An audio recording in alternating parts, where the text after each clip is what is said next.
Good morning students. आज हम शुरू कर रहे हैं 5.3 arithmetic progression sum of the n terms of an AP, यानी कि किसी समांतर श्रेणी के n पदों का योगफल। इससे पहले आपने जो पढ़ा था वो पढ़ा था समांतर श्रेणी का nवां पद निकालना, nth टर्म an, ठीक है, an equal to a plus n minus one into d. अब आप पढ़ेंगे उन n टर्म्स का सम। मेरी बात समझ में, किसी समांतर श्रेणी के n टर्म्स का सम। n टर्म्स मतलब कोई पूछेगा आपसे 3 टर्म्स का सम, कोई पूछेगा 4 टर्म्स का सम, कोई पूछेगा 10 टर्म्स का सम। तो सम आप यहाँ पर करेंगे किसी समांतर श्रेणी के। जैसे मान लो ये समांतर श्रेणी है a1 a2 a3 so on an, ये कोई समांतर श्रेणी है, अर्थमेटिक प्रोग्रेशन है। तो इसमें ये प्लस ये प्लस ये प्लस यहाँ तक, यहाँ से लेके यहाँ तक का सम, यानी कि आपको a1 plus a2 plus a3 plus so on plus an, इसका फॉर्मूला बताया जा रहा है। आई बात समझ में? समांतर श्रेणी के n पदों का योगफल। तो कितने पद हैं इसमें? 1 2 3 सो ऑन n। कोई बोलेगा 10 पद तक निकालो, कोई बोलेगा 100 तक निकालो। ये n तक एक जनरल फॉर्मूला है। तो इसको कैसे हम समझें? देखो, अगर आपके पास n टर्म्स इस AP इस प्रकार से लिखी हुई है, a1 a2 a3 so on an तक कोई सीरीज है, तो इनके यहाँ तक सम, यहाँ से लेके यहाँ तक इन सबको ऐड करना है। देखो कैसे करेंगे, a1 plus a2 plus a3 plus so on plus an। अब ऐसा तो पॉसिबल नहीं है कि हम इतनी लंबी सीरीज को ऐसे सम एक एक करके सम करते रहें, इसमें टाइम बहुत लग जाएगा। तो इसके लिए एक फॉर्मूला है, इस चीज को शॉर्ट में हम लिखते हैं SN। S for sum, S का मतलब होता है सम, N का मतलब होता है n टर्म्स का, यहां तक का सम।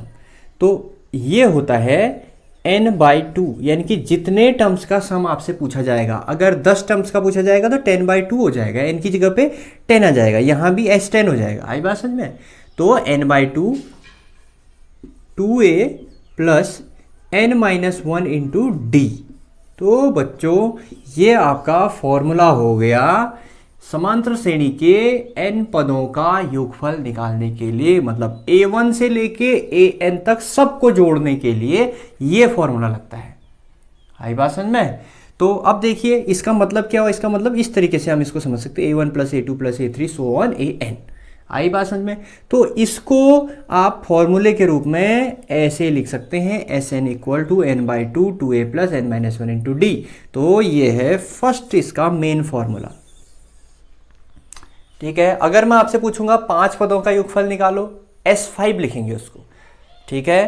फर्स्ट से लेके 5 पदों का योगफल S5 की जगह पे S5 लिखोगे तो n की जगह पे 5 आ जाएगा, यहाँ भी 5 आ जाएगा, बाकी a d आपको पता होंगे।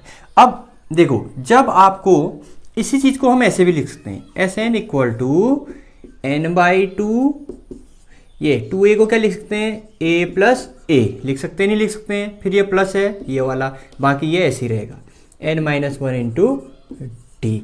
तो अब आप जानते हैं यहां से लेके यहां तक इसको क्या बोलते हैं,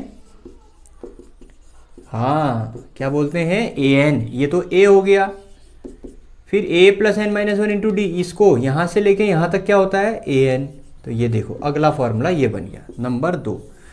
तो ये फॉर्मूला कहां पर यूज होगा, ये फॉर्मूला कहां पर यूज होगा, ये वाला तब यूज होगा जब आपको nवां पद दिया गया होगा, a10 a100 a90 ऐसा कुछ दिया गया होगा और पहला पद दिया गया होगा, उसके अलावा कुछ नहीं दिया गया होगा, तब आप ये वाला फॉर्मूला लगाएंगे। अगर आपको लास्ट टर्म दिया गया हो तो आप ये फॉर्मूला क्या हो जाएगा, an की जगह l लिख देंगे, an की जगह क्या लिख देंगे, l फॉर लास्ट टर्म। तो अगर आपको किसी समांतर श्रेणी का लास्ट टर्म दिया है और फर्स्ट टर्म दिया है, तब आप उसका सम ऐसे निकालेंगे। आई बात समझ में?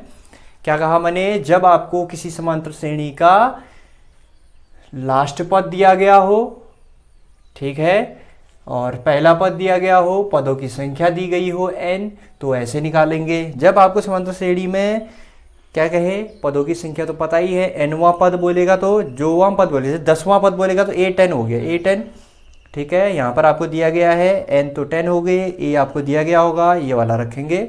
और जब सिंपल आपको दिया गया है तो फर्स्ट जनरल फॉर्मूला ये है।